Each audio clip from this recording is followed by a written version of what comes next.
Yeah, now it's working. Hello. This is the sixth in the series so far that we've done of Payback, where where I interview music journalists.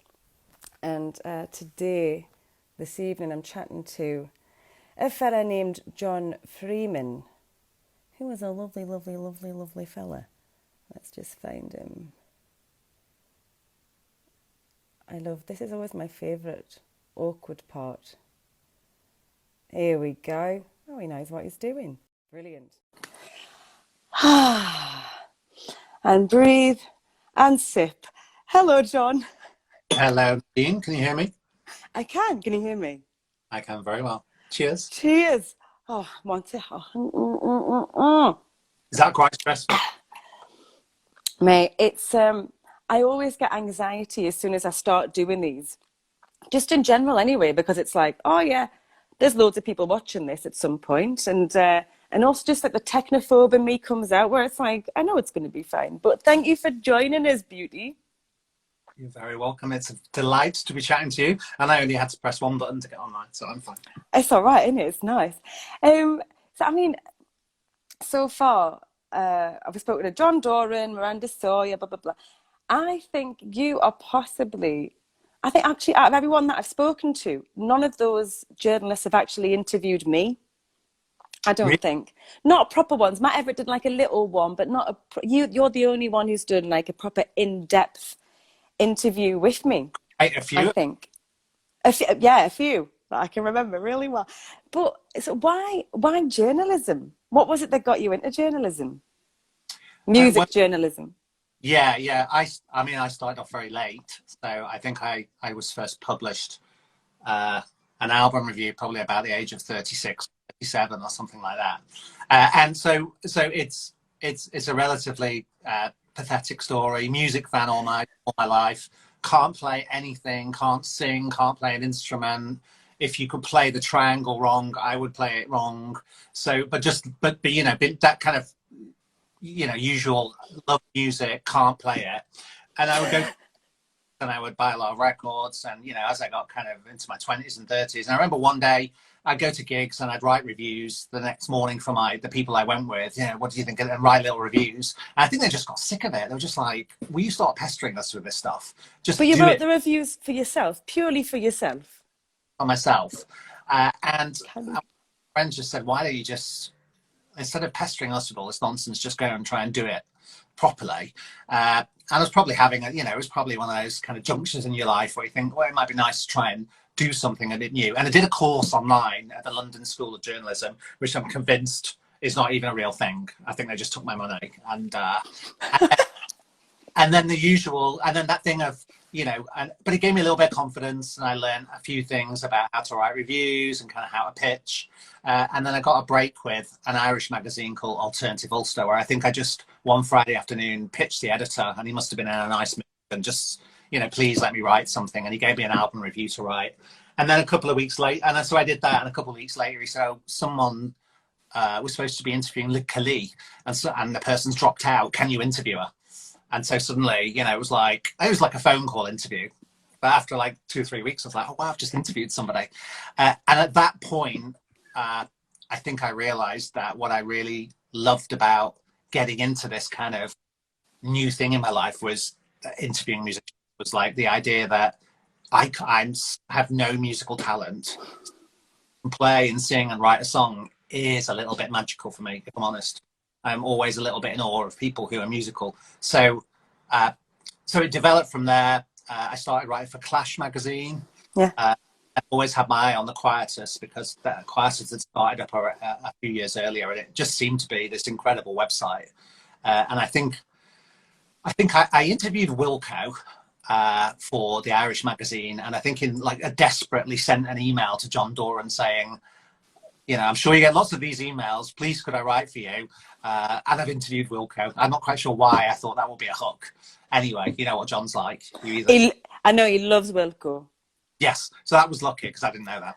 I didn't know. Well, okay, here we go. New information for me too. I think he said, fucking hell, I've been trying to interview Wilco for years. How did you manage that? And then he said, write something for me that might annoy the hell out of me, be provocative. So I'm a huge Prince fan.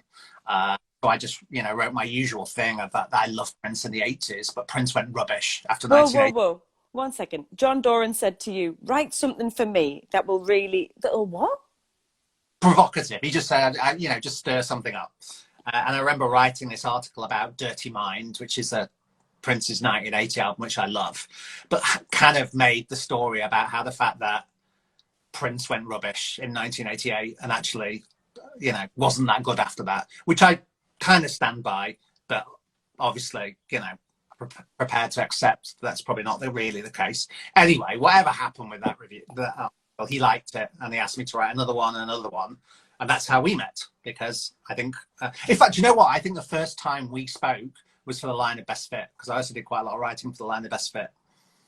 So I thought it was The Quietus is what I thought it was. I think we did the line of Best Fit, and then I think quite quickly we did the Quietus after that, and then we've done the Quietus ever since. And it's not your day job, journalism. No. Your day job. I mean, you're still writing, but that, because it's not your day job currently. What is your day job now? So the music journalist was never my day job, and I was very aware of the fortunate position of kind of being that awful hobbyist type person, very seriously, and hopefully the editors and people like John would say I took it very, wanted to be very professional about it. But my day job, and always has been, is so I work to develop new cancer drugs. Yeah. Pharmaceutical companies, and I work for about the last 25 years developing new cancer drugs. So that's very different.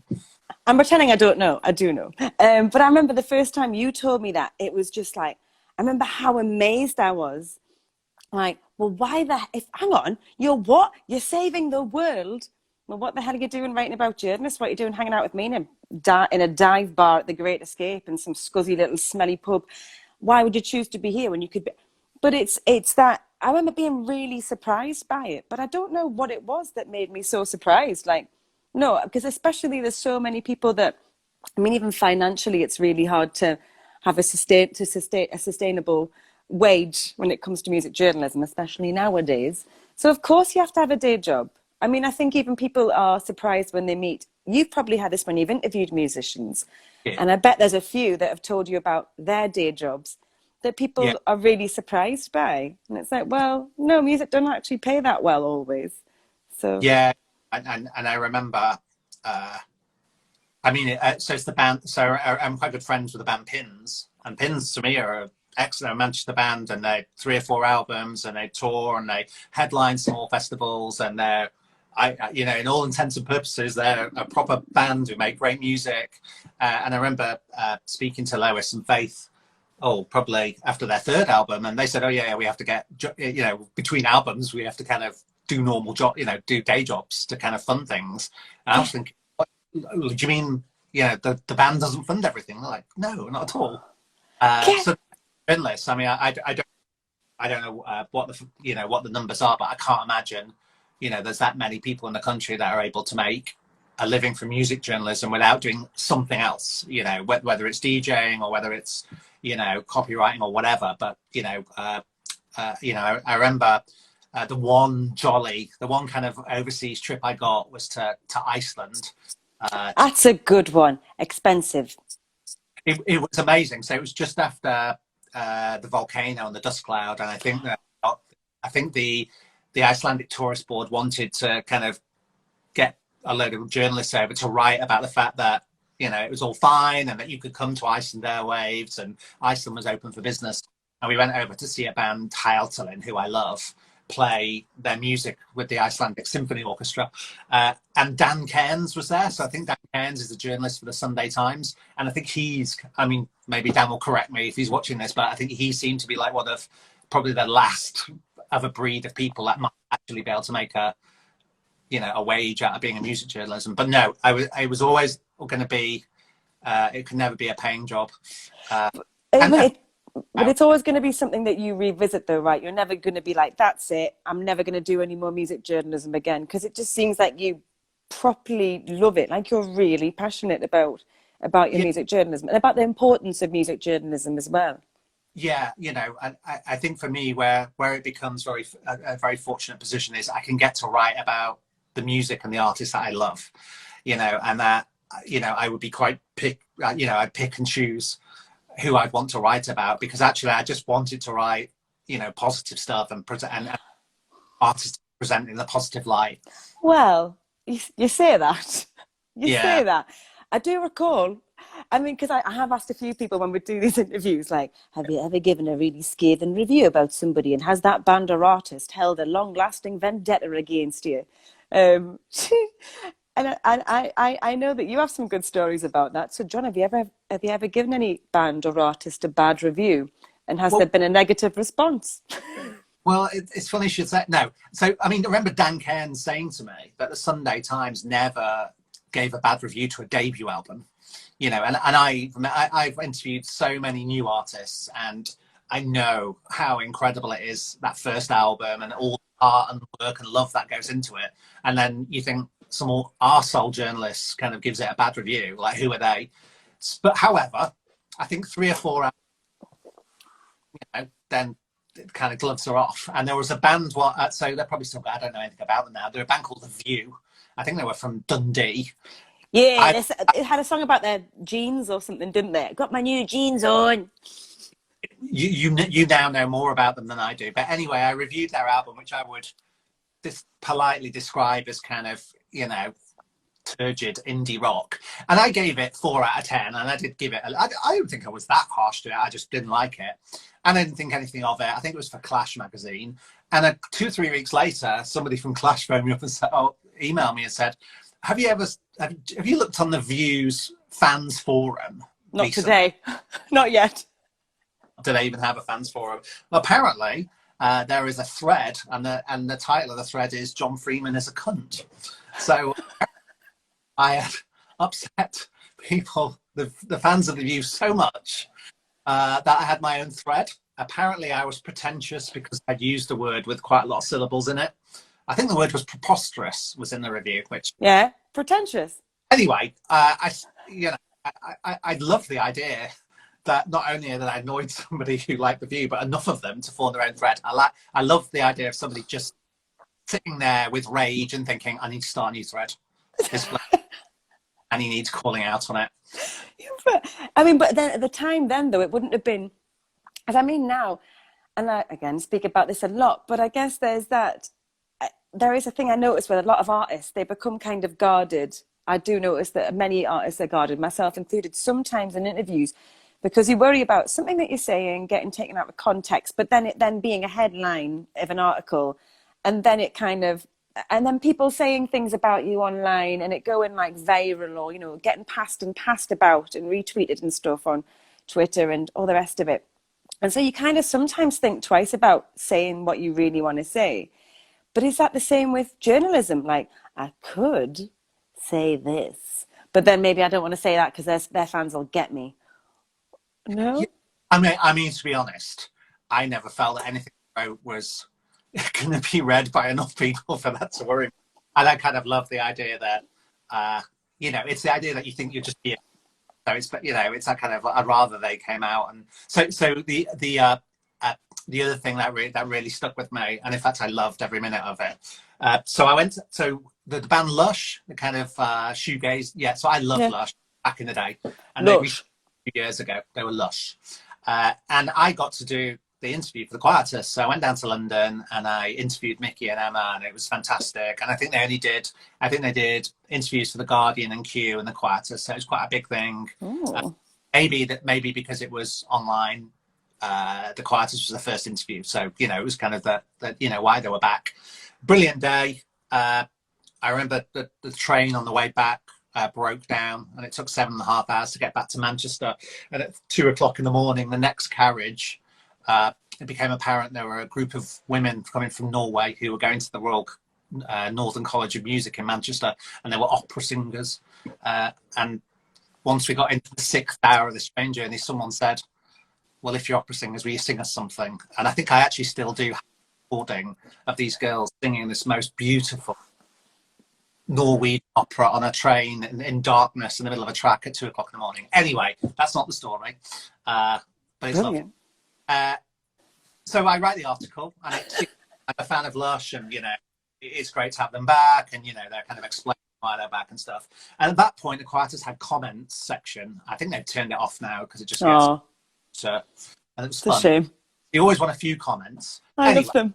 Article goes up, and I get a message to say the article's gone up, and I'm at work, and it's having a lunch break, and I'm looking on my phone at the article, and there's some comments coming through, and of course I just thought no one ever read my article, so I was so happy if there was any comment.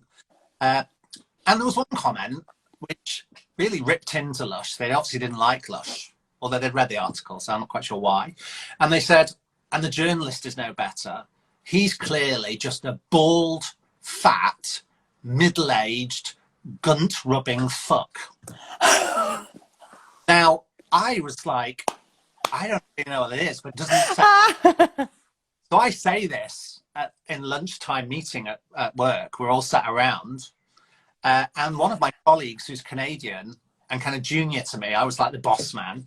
And I said, I've been called a gunt-rubbing fuck. And I don't even know what a gunt is. And she just kind of went bright red. And she said, well, I'm not telling you. You're going to have to Google it. So I Googled. And I'm not telling you what it is if you don't know what it is. You'll have to. Listen, a lot of women who are in lockdown, not just are going to know exactly what a gunt is. I can show you all right now. Anyway, about 2 weeks later, in Canada, with said colleague, and they took me out for dinner, and they said, we've got you a present. And the present was, is that coming up? And I like the fact that she's asterisked out the word fuck, but not the word cunt. So there you go. So that's the 2 times I've properly been trolled, which I think I've got away pretty lightly, to be honest. And you've got the T-shirt as well. I mean, that's perfect. That is perfect. Have there? Oh, that's bloody brilliant. Have there? I mean, I'm always curious to know, like, who's the good guys, who the bad guys. What's been the most intimidating? Who has been the most intimidating artist that you've had to interview? Either because you're a huge fan or whatever. Apart from you. Yes, I am a real tough one. Well, it's probably somebody who, I don't know, early on in your career, it's probably mentioned in every single thing about it, wasn't it, Nick Cave? So I interviewed Nick Cave, and it's one of the great days of my life, I have to say. So I took a day off work and I went down to London, and they were doing a session at Rack Studios in St. John's Wood. So this is all news to me. It's very highfalutin, fantastic place. You go in, there's like gold discs all over the wall from like Blondie and all amazing place. And the first thing was I get there early. I was always like obsessed with making sure I was on time, get there early. And I think that some of the band were recording a video outside, which involved them walking down and past the entrance of Rack Studios. And they were setting it all up and walking down and singing to camera. This big Audi pulls up, door goes open. Nick Cave just walks straight through their set, like ignored everything, messes their song up straight through the front doors. And you've met Nick, so he's got presence, hasn't he? He's like amazing. So this was to interview Grinderman. And he's a lot more mellow these days, but I always felt that if you ask him a stupid question, the interview could go badly quite quickly. Anyway, I get in, and they kind of all shuffle in to the room and all sit in front of me. And for some reason, it comes up that I've taken a day off work. So he asked me, well, what do you do? And I tell him, and he goes, oh, my son. So his family, from his marriage before in Australia, his older kids, kind of in their 20s now. He said, my son's studying biomedical science at university in Australia, and he's doing stuff about personalized cancer therapy. And I had a conversation with Nick Cave for about 5 minutes about gene therapy and cancer drugs. And it is, to this day, the weirdest 5 minutes of my life. It's like, I can't believe we're actually talking about this. So I say to him, this is not coming out of my time, is it? Because I've got half an hour. Like, can we shut up? And he said, fine. No, fine. And he looked at the 3 of them and he said, that lads, we've got a proper person here, not another fucking scumbag journalist. And I was like, that is going on my gravestone. Here lies not another fucking scumbag journalist. And then he said, who's going to ask, whose first question will be, is Grinder Man your midlife crisis band? And my was, is Grinder Man your midlife crisis? You know, he like Oh, quickly right. went to question number two. Right. And Gray, he's amazing. I think he's one of the great artists of the last kind of 30, 40 years. And this was 6 or 7 years ago, so it was before everything that's happened with his son and stuff. Anyway, the interview ends, and we get up and we go for a hug. He goes to hug me, and as he hugs me, he burps, just like burp in my face. But then he grabbed my face and moved it away from the, which I think is a very kind thing to do. He moved you out of the, he saved you from the burp. Away from where he burped. I think I would have tried to like ingest it, like, no, I want that. That's disgusting. That's beautifully disgusting. I love Nick Cave for doing that. It's I like the fact that he burped, which was rude, but then immediately corrected it. So I can't work out if it's good manners or bad manners. because he's a gent. He's a real true gent. He's a dying breed. It's lovely to hear that you had that conversation with him, and it's that. This is one of the reasons that I started doing this series. Is because often they do become a kind of a form of therapy, and often as a musician you're asked really personal questions, and sometimes I'm okay with it. It depends on how I'm feeling, and I think the journalist should gauge how the artist is at the time before they ask them, and don't just go in with them. The other day I had somebody from a magazine just send me a bunch of questions. What's been like the worst point in your life ever? As one of the questions, and I'm like, hello. And then the next question's like, favorite song? What? You can't just come out and ask people things like this. But so in the times when I have been interviewed and a personal subject does come up, and you become really close to a person, they then become friends. And so you're mentioning that conversation with Nick, and then we mentioned earlier on your day job. So It was, we've been friends for like 5 years, a bunch of years. Since that, I guess it was my first album since then. And then you kind of disappeared for a while. And I'd ask you, like, where are you? Where have you been? And you're like, well, I'm actually lung cancer. So I'm like, what? You're like a scientist who develops drugs for lung cancer. And then really sadly, my mother got lung cancer, was diagnosed with lung cancer just over about a year and a half ago. And then you were one of the first people that I could speak to. And it was, it was so strange because, you're not one of my closest friends, but I really felt a really great relationship with you because we have forged a relationship of sorts over the years, talking about, my first album, speaking about mental health. And we've had and you've even been to my home in Whitburn. And I just think it's such a beautiful thing that two people who work in this industry, and I think it's a really important relationship between musician and music journalist. And to this day, I'm so grateful for all the help and advice you give me and my family. And it's great having you as a friend for that. But it's an honor. I was going to say it's a pleasure, but of course it's not a pleasure. But it's an honor. I think from my point of view, for us. We met early on in Brighton, and then I came to Whitburn and we had lunch with your mum. And please, can you tell? Can I do my journalist bit? Can you tell a Jimi Hendrix story, please? No, I'm not telling any stories because I'm not allowed. Damn it! And in fact, if I was going to tell a Jimi Hendrix one, my mum would prefer it's the Scott Walker one, if anything. Because Scott, this is the one that really irks me, is that my mum's a very attractive woman. I look out like her. She's blonde, kind of Scandinavian beauty. And then years ago, she was in some place in the Lake District. Like she was backpacking with a mate, and she was in this kind of country home thing, and at a bar.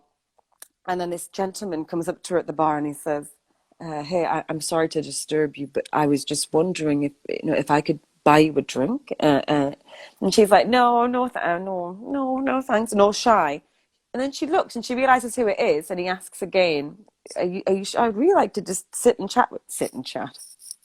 And she says, Scott Walker. Now imagine if she'd said yes and she'd put out. Scott Walker could have been my father. I'd have been making some really harrowing music then.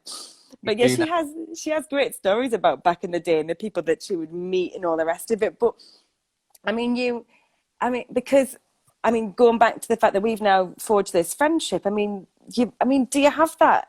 I always imagine that must happen often in music journalism because you become so close to people because you are asking such personal questions as well. I mean, I think you and I have that kind of special history because, we did a lot of work together about mental health issues, kind of back around your first and second album, and some of the discussions that we had back then. And we did some work for the campaign against living miserably for the calm, and that those were the most difficult interviews I've ever done. I'm sure they were very difficult for you. And then just I think the lovely thing is to see people develop kind of artistically and their career develop as well. So you're kind of to be part and be dip in and out of your story is a complete joy. And then I am going to visit people in their hometowns that often. Your mum's the only mum who's ever cooked me a lunch for music journalism. So even that day up there was fantastic. Yeah, you came to Whitburn. Yeah, Whitburn is a wonderful place. I think I did win air hockey, I have to say, if you recall. We took you to the amusements, you won, well done. Did you, have you, that's also kind of the goss that I want as well. It's kind of the oddest scenarios you've been in when interviewing someone. I mean, like going to someone's hometown, especially going to their parents' house. That's weird. It's brilliant. But I'd spoken to you a lot, so I was like, he's not a weirdo, he's allowed around. But even like those insights into people's lives, have you had any other kind of experiences like that, or really weird ones in really odd scenarios or circumstances? I mean, this is where there's various things that happen where you think my normal day job is it's kind of pretty full on, meetings, emails, work stuff, and then something will happen in my music journalism career, and you think this is just. I find myself doing this. I remember, so the band called the Magnetic North, who I love. It's Hannah Peel and Erland Cooper and Simon Tong, who, I become friends with Hannah and Erland. And one of their last album was about Skelmersdale. So each album is about one of their hometowns. And this was about Simon's hometown of Skelmersdale. So they said, we'd like to do the interview in Skelmersdale. Which is kind of a new town. Yeah, I don't know how much you know about Skelmersdale, but it's kind of not a lot. Liverpool. It's one of those kind of 1960s new town, kind of built, concrete jungle type places. They said, we'd like to meet. Can we do the interview there? We're going to come up from London on the train. Can you pick us up from Wigan and drive us to Skelmersdale? So they arrive, and they've got Simon's dog. That's a little sausage dog, and they said. Also, what we want to do today is we want to make a music video. So we're going to strap a camera to the back of the dog, and then we're going to walk around Skelmersdale, and that will be the music video of. And you can watch it; it's a great video. In fact, I'm in it because the dog runs up to me at the end. And there is a moment when you're trying to strap a video camera on the back of a sausage dog on a Monday afternoon in Skelmersdale. I think this is not a normal Monday afternoon for me. And also, Skelmersdale. Home of transcendental meditation in the UK. Is that what David Lynch is really into? Yeah, and so apparently the Maharaja came over into various countries in Europe, thought, what is the shittest place in each of those countries that could desperately do with some transcendental meditation? So he picked Skelmersdale. So we spent part of the afternoon transcendental meditation place discussing about whether the Magnetic North could play a gig there at some point. So that was pretty surreal. And in fact, I actually loved Skelmersdale because it's really brutalist kind of 60s kind of design. I'm imagining that kind of Le Corbusier, is that what it's called? Corbusier, the crow, those really like concrete. Or a car park, like yeah. And so that was one thing. The trip in Iceland, so Hayaltalin were playing the biggest gig of their career with this 100-piece symphony orchestra in the evening. you know, black tie, beautiful thing. It was amazing, absolutely amazing show. But in the day, they decided that they were going to take the journalists out on a day trip to show them the sights of Iceland. Now, I don't know what you do the day of a big gig, but I didn't think you'd be having to. Anyway, they take us out in this by 4, and they're quite excited because on one of the beaches in the south of Iceland is a very dead, very large beached whale shark. So apparently it's quite an unusual thing for it to be there still. And so they think this is exciting. So they take us to it and then take turns in seeing if they could jump over this very dead whale shark. And if you miss, land on it, it kind of explodes because it's full of gas. And again, that's one of the things where you just kind of stand in. I never really thought that I'd ever be watching a band over a very dead beached whale shark. For the record, I didn't try it because I was going to say, did you have a go? No. Really smell, and I thought, if that, I don't want to land on top of that. So it really was. Yeah. I remember another. Yeah, there's a band called Nod, who are a kind of Manchester psych band, collective, who the Quietest love. And I think they sent me to interview them, and they were like, literally, you're the straightest person they're ever going to have met. This is hilarious, and we're going to throw you into their lair. So I rock up to where they are, which is in Islington Mill in Salford, and I don't even know quite what it was. It was like headquarters. It was Nod headquarters, and it's quite a surreal place. And I'm kind of out of my depth in terms of weird psychedelic shit here. And then at one point, the guy, Paddy from Nod, turns to me and said, "Do you play table tennis?" And I was like, "I'm all right at table tennis." He said, "Right, we need you to be on our next record." I'm like, "What are you talking about?" So we go downstairs to the main bit of Islington Mill, and there's a table tennis table there.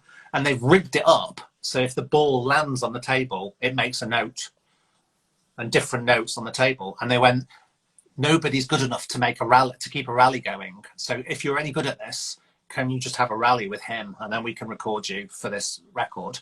And again, you think, where do people get ideas for rigging up a table tennis table to make music out of? Anyway, I did, and somewhere I'm on a Nod song. This is great. I mean, you've got your own merchandise, you've got your T-shirt branding, you're on an album. Yeah, I'm hoping this will be the start of something where, you know. I mean, you do, and you're in a music video as well with that dog. Yeah. I mean, yeah. John, you're doing all right, you. Can you remember there was this time? I'm really missing. Obviously, in lockdown, I'm really, really sad that to have missed The Great Escape this year. The Great Escape is, for anyone listening who hasn't been before, it's a place where for new bands and the music industry to kind of all congregate in Brighton, and it's a place to showcase new music essentially. And so there's loads of journalists there, and John and I have been there together before. Can you remember that band, Underwater Fish Tank? They're one of the great hopes that never quite made it.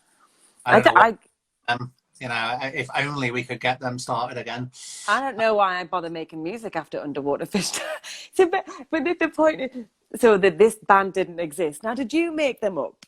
Yeah, I feel a little bit bad about it. No, it's brilliant.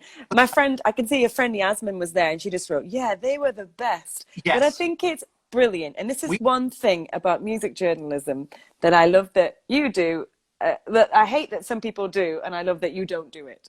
Yeah, well, I'm never cool enough to try and even do it. So, and to be honest, I think the Quietest isn't necessarily in to kind of being right at the start of a new band. It almost wants to, there's the odd thing. I remember Luke Turner being really excited by Savage's, kind of the very first gig he ever saw, and before he had a single. But I think most time the Quietest will, you know, pull back for 2 or 3 singles, just see how things are. But there definitely is, there's a whole kind of thing about being the first person who's ever heard about a band and the first person to check about people take great you know, great glee in saying, you know, I heard about this band before you do. And to be honest, those people spend a lot of time searching through a lot of stuff, and fair play to them.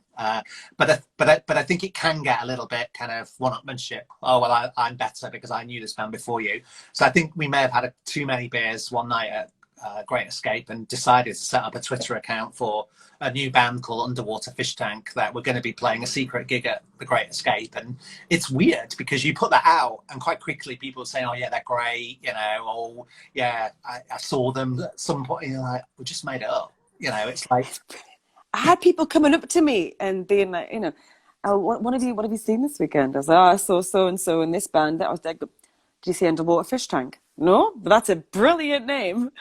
And then I heard people talking about them, and I saw the oddest thing was I saw people had reviewed Underwater Fish Tank in an unknown venue.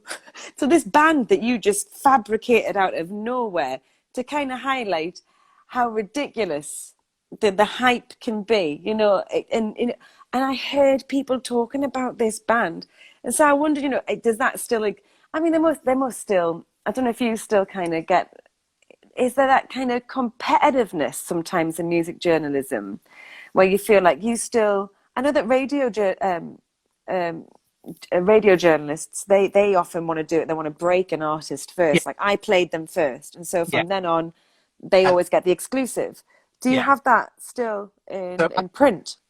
part of that, you know, I haven't got the time or the energy to kind of, you know, be able to keep, you know, so I think it still does go on to a certain point. I never got involved with it. I was never cool enough to kind of be, I mean, it's real dedication. I mean, it's sitting through demos, it's gigs virtually every single night. You know, it's not anything I do. I was never really very good as being a journalist because just to come back to one of your previous points, the other thing that I always wanted to do when I wrote about artists was I only just wanted the artist to like the article in the end. I didn't want it to, as long as you liked what I wrote about you, I was happy. The fact that that's probably not what I'm supposed to be doing. I'm supposed to be getting some, you know, some big shocking headline or some big angle to be able to, but I just wanted the artist to feel they'd been presented properly. And there was quite a few times, and we may have done it actually, where especially as you get friends with people and you know you can have really frank conversations, and maybe sometimes it seems like you forget you're talking to a journalist, or that, you know, sometimes you know, we can have a really deep conversation. And there's been several times where I've transcribed the interview and then I've just written back to the artist to say, you know, look, it kind of went into this territory and I don't know how you feel about this going into print because it was really personal. So let me know if you're happy for me to write this. And sometimes they write back and say, yeah, no, it's fine, I stand by what I said. And other times they said, no, you know, I'd had a couple of glasses of wine, it was like a video chat, if you don't mind, not put that in. I did an interview with Jimmy Somerville from Bronski Beat, who I adore. I did 2 interviews with him, one about the age of consent and a kind of an anniversary, like 30-year anniversary of it. And he still told me that even then, 30 years afterwards, he would get emails and letters every week from people who'd come out, been able to come out because of the songs on that album, which I just thought 30 years after the age of consent and it still has that impact. Anyway, I interviewed him for a solo album relatively recently, and it was about his love of disco. And it just allowed me to, one of the things I love about this is it allows me to immerse myself in things, you know, researching for an article. So this album was just about his love of disco, and I just got to go and indulge in playing loads of fantastic 70s disco. But during the article, during the interview, he was telling me about kind of being a teenager in Glasgow and what it was like to be gay in the mid-70s in Glasgow. It was a pretty tough environment to be in. And I remember him telling me that the first time he ever went to a club, he managed to get in, and the first song he ever heard was I Feel Love by Donna Summer. He just kind of walked straight in and straight onto the dance floor. But he then told me that he used to be a rent boy, and that he would see punters in toilets, and he said one of the punters, instead of paying him, or would pay him and then tell him which disco record to go and buy. And he said that had amazing taste in music, and the first record he asked me, he told me to buy, was this all-time classic, which again I remember putting in the article, and John Doran said that is literally the best disco record ever made. You're going to ask me what it was and I've forgotten, so I will get, but I then said back to him, like, you do, I don't know, is this known about you, that you were, this is, you know, part of your life when you're a teenager? And he went, no, I don't think I've ever told anybody that. And that was a, you know, do you want me to take it out of the article? I won't put that in if you don't want me to. And he was like, meh, put it in. I've said it. You know, so I always felt I didn't want to be, you could have, you know, you could have had some horrible lurid headline about that article if you'd been that way inclined, but I just wanted him to be happy with what I'd written, you know, and likewise, whatever you and I had talked, I always wanted you to read it. And if you wrote back and said, yeah, that's great, I'm really happy, my work was done. Now, that's clearly not the point of journalism, I get it. But it was. Yeah, well, I guess it must be really hard, especially when if you forge a relationship with an artist as well, they're reviewing their albums. I think I would just have to say, like, maybe no, leave it to somebody. Did that happen with you? Don't review them. You what? I haven't done an album review for years, you know, so I don't review them. But I suppose, yeah, no, it's terrifying. Like, you know, you sent me your new album a while back, and the thing is, it's easy like you. You're not going to make a terrible album, but yeah, I mean, I think the yeah, it can be like quite worrisome if somebody you're really good friends with, and then they send you something, and I can't like, you know, so I don't know what I do, but I actually haven't had that. I think I've had a couple of things where I've thought that's not really my type of music, direction or whatever, but I don't actually review the albums. No, I couldn't. I mean, if you went into some, you know, death metal phase and they said, will you review her album? I'd just say no. You just say no, John Doran will do instead. Yeah, it's just like, I happily do it. Yeah, it's just like if you're gonna go. I remember like going on a date with someone ages ago, or even like my boyfriend.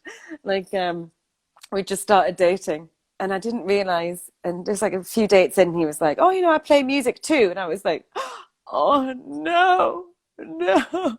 Because what if he's terrible? Like, he's a really nice person. He's brilliant. I think he's amazing in so many ways. And now he's a musician, and he could be a terrible musician, in which case I can't date him. Because how can you do that? What do you think of this song? I think you should go over there. Look at these, very good at it. So yeah, I can see why. I've always been curious as to whether you can review people's work. Yeah, I'm glad you said no to that. You know, I think in the end, that's why, you know, reviewing is a strange thing because it's a strange thing.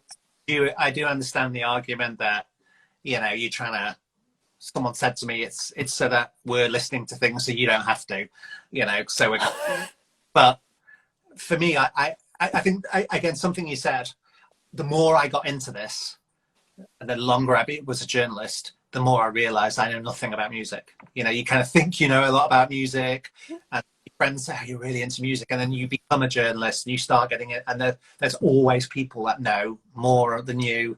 They've got more of an encyclopedic knowledge. You know, they've heard more stuff. So I always felt, well, who am I to kind of give kind of some defining review of this? And also just more interested in the people behind it. Do you know what? I mean, when I was a kid, and I'd get Melody Maker and NME, and I'd read Chris Roberts or whoever, you know, I'd almost base my opinion on what the album was going to be like based on whatever those reviews were. Now it's like, you know, you read a review, but you could just click on the link and listen to it for yourself. So for me, it was like presenting more about the artist, and then people make their own minds up about the music because it's there. You click on the link. I mean, back then, the review would be, and you might have to wait 2 weeks before the album came out. So it really was the first sense you got about a lot of time was from that review.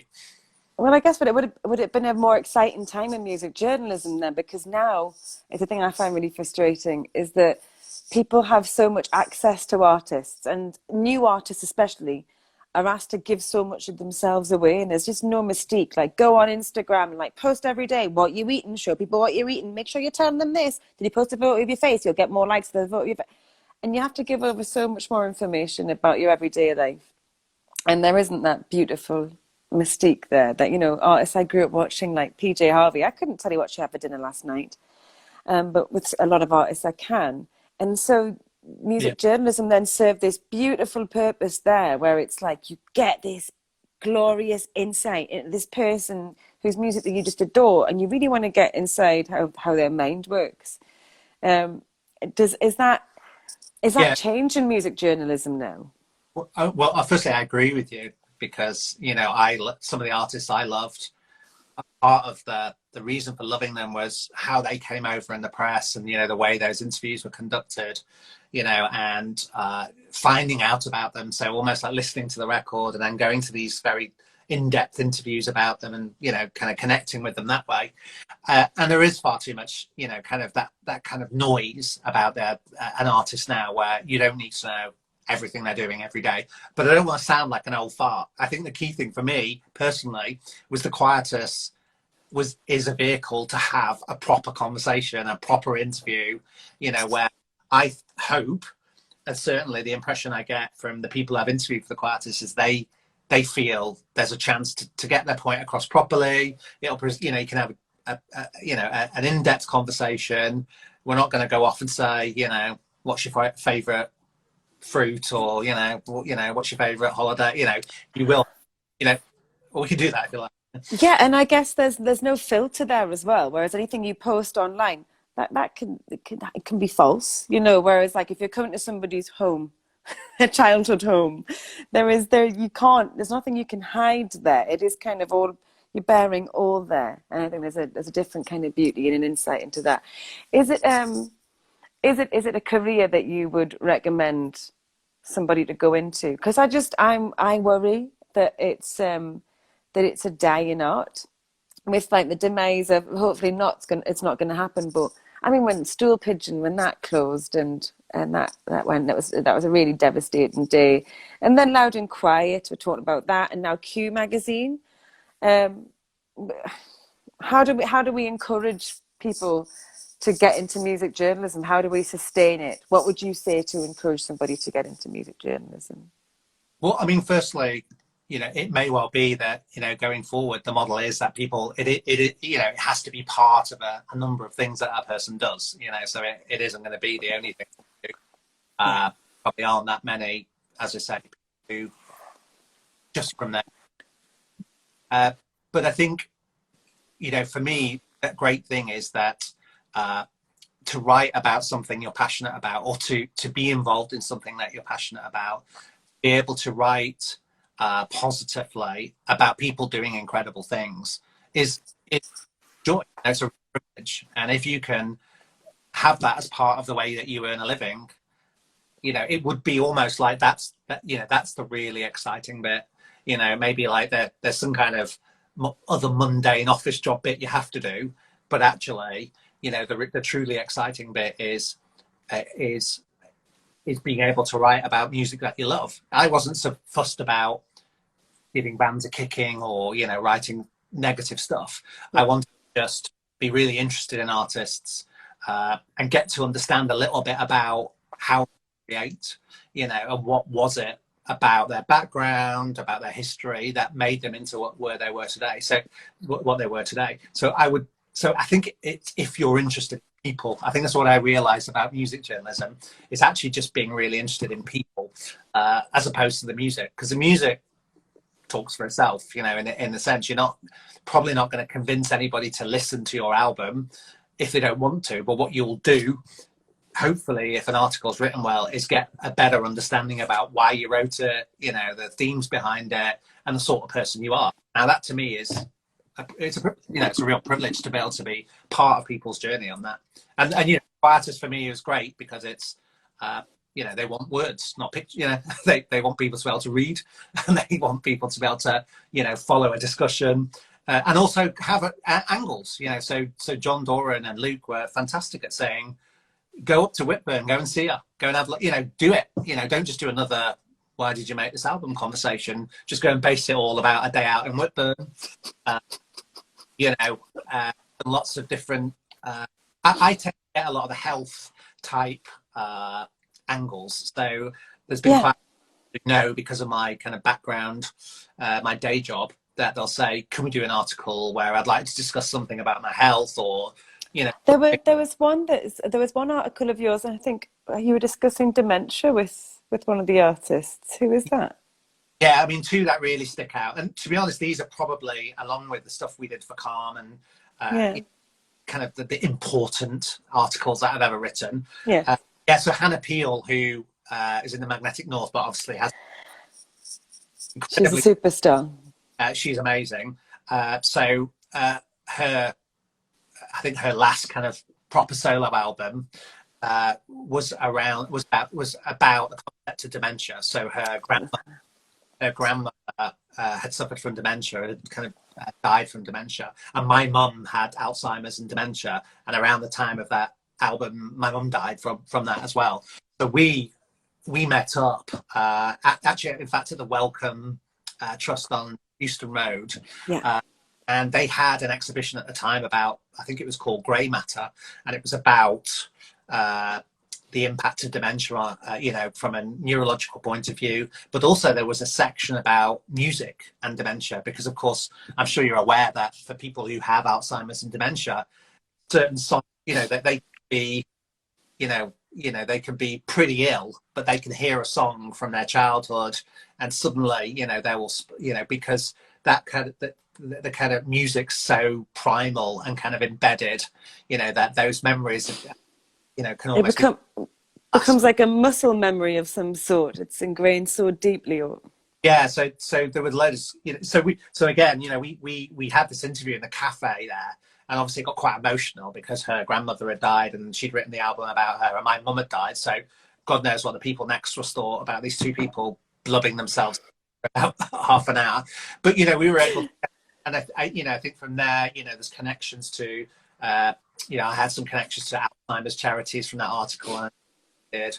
And I think she did some work. She was part of a project looking at the impact of music on patients with Alzheimer's. So it's all these lovely things that kind of come from things like that.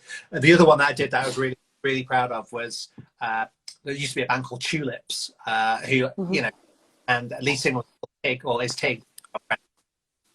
Tulip, Chew. Yeah, I really like Tulip, and she said to me one day saying, can we do an interview, because and this is not with an album out, I don't want to be part of any publicity, but I want to talk about the fact that I had a cervical cancer scare because I kind of smear test, and that finally they found abnormal cells, and I was really lucky that I'd like you to write, because you obviously work in that area.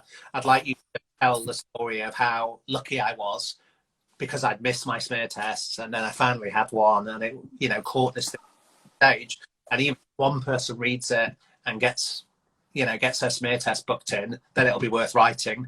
And I think she became an ambassador for cancer research after that interview for a while. You think that's just where the music journalist cuts through everything, and you think this is just a really important article to write. And that was, it was a very easy thing to write. It was just telling her story about it, but the Quietus allowing us to have the kind of platform to tell that. Get you speaking. It's really beautiful, because it's just again, there's just that empathy which is always present, and it's like I guess one thing I'm starting to learn, but the more I interview music journalists, is like trying to get, how do you get a good interview? What is a good interview? Don't be a dick. Reach out to everyone's human side as well. Don't jump in with massive questions. Be patient with people.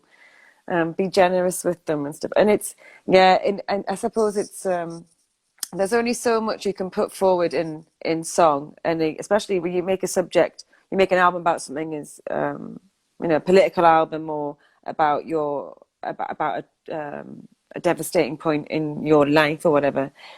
But then it's being interviewed about it, and you're kind of like, well, I've kind of said it, but it's then having a sympathetic, because it can sound quite crude to discuss these things if you've already kind of put them in a place where it's like, as a musician, you put them there to talk about them because possibly you can't talk about them. And so you use music as like a cathartic way to express yourself, or to kind of rid yourself of these demons. So it's really beautiful to know that there's like journalists like yourselves who are there to you can actually speak to about these really, devastating subjects. How you do it. I really don't know how you do it. Sometimes I've interviewed people and they're about real issues, and I don't know how you pitch up and a stranger starts asking you these questions, and you do that 20 times, and I think as a journalist, you've just got to be kind, and allow that person to be how they are that day, and you maybe Yeah. need, and it's very difficult, especially the phoner. I would hate the phoner. And sometimes if you meet, I kind of realize meeting musicians around gig times not necessarily the best idea, because they're an kind of euphoria, and so even kind of All right. Well, let's flip it round a bit. Then we've got, like, unfortunately, this format means that we only get an hour, so we've got 5 more minutes. But from a journalist point of view, what can an artist do to make that interview better for the journalist? Like, how can they make you feel more comfortable? Because there must be situations where you are presented with quite a hostile person who just doesn't want to be there. What advice would you give to? Because also, I think there's some people that I meet young bands and the rest of it, and they get started out, and I'm like, if you act like that in general, you're not going to get anywhere. But what advice would you give to musicians when it comes to being interviewed and how they handle press? It's both around. I mean, it's just treat people like you'd expect to be treated. Just be decent.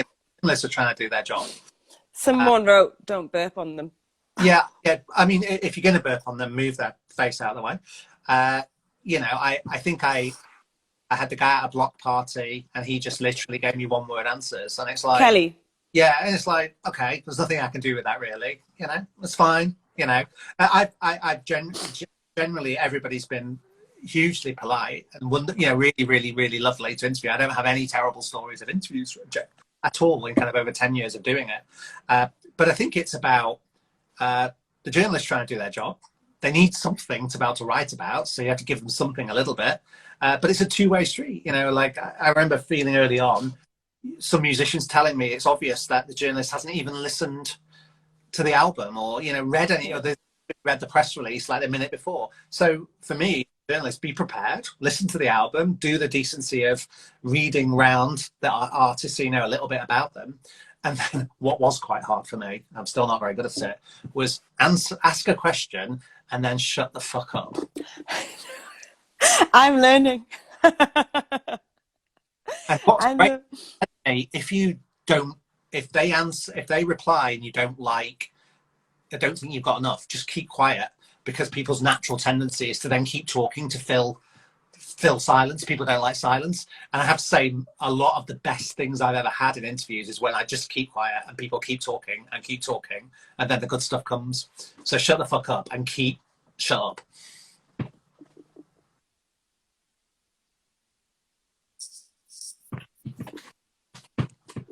Oh, come on. I thought you were going to be like, right, I met Madonna. She was a cow. John, thank you so much for your time. You're so welcome. I really appreciate it. I mean, on many levels, I appreciate what you do and appreciate what you've done for me and my family. But I really look forward to reading the next things that you do, and hopefully that'll be in the near future. Something on the quiet list, perhaps. Well, I always want to know what your 13 favourite albums are, so... I only did it the other week with somebody else. I'm so sorry. Yeah, well, it's a pleasure, and love to your mum and dad. And you're there now, aren't you? I'm in Whitburn right now. I got here today, and I really miss this place. It's a beautiful part of the world. I would encourage everyone to come. You're based in Manchester right now, yeah? Yeah, I could definitely be walking out over the sand dunes onto the beach. I know. You must be missing gigs so much as well, because it's just one of the most vibrant cities for the live music scene that still has these small venues present as well. It's glorious. So hopefully... They'll be dropping like flies, but hopefully we can keep them going. I'm going to post some links to some of your articles, which I just think are brilliant. Thank you for everyone for listening. Thank you, John. Thank you so much for your time. And there's been many comments about how lush your apartment looks there as well. It's very swanky. So, I'll let you get back to your wine and your plush environment. Thank you so much, mate. Cheers, buddy. Take care. See you and soon. you, mate. Bye. Thanks. Oh, it's an auditing. Here we go.